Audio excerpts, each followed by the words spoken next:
WhatsApp లో కొత్త scam వచ్చింది.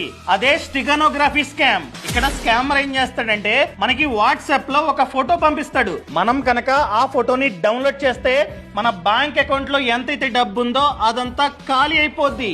రీసెంట్ గా ఇలా చాలా మంది వాట్సాప్ లో వచ్చిన ఫొటోస్ ని డౌన్లోడ్ చేయడం వలన చాలా డబ్బుని కోల్పోయారు. ఎందుకంటే స్కామర్ ఇక్కడ మనకి పంపేది నార్మల్ ఫోటో కాదు, బైనరీ కోడ్ తో కూడిన ఫోటోని స్కామర్ పంపిస్తాడు. దీంట్లో మాల్వేర్ అయితే ఉంటుంది. సో ఈ ఫోటోని మనం డౌన్లోడ్ చేయగానే మాల్వేర్ అన్నది మన ఫోన్ లో ఇన్స్టాల్ అయిపోతుంది. సో స్కామర్ కి మన బ్యాంకు డీటెయిల్స్ కనిపిస్తాయి. ఫ్యూచర్ లో వచ్చే ఓటీపీస్ కూడా అతనికి వెళ్ళిపోతాయి అన్నమాట.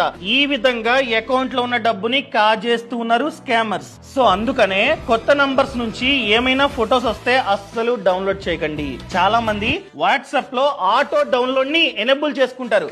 అంటే వాట్సాప్ లో ఏదైనా ఫోటో వస్తే మనం క్లిక్ చేయాల్సిన అవసరం లేకుండానే ఆటోమేటిక్ గా డౌన్లోడ్ అయిపోతాయి. అలాంటి వాళ్ళు చాలా అంటే చాలా జాగ్రత్తగా ఉండాలి. అలాంటి వాళ్ళు ఏం చేయాలంటే వాట్సాప్ లో స్టోరేజ్ అండ్ డేటాని క్లిక్ చేయండి. ఇక్కడ వెంటనే ఆటో డౌన్లోడ్ ఆప్షన్ ని తీసేయండి. ఇలాంటి కేసులు రీసెంట్ గా ఎన్నో నమోదవుతున్నాయి. సో చాలా అంటే చాలా జాగ్రత్త.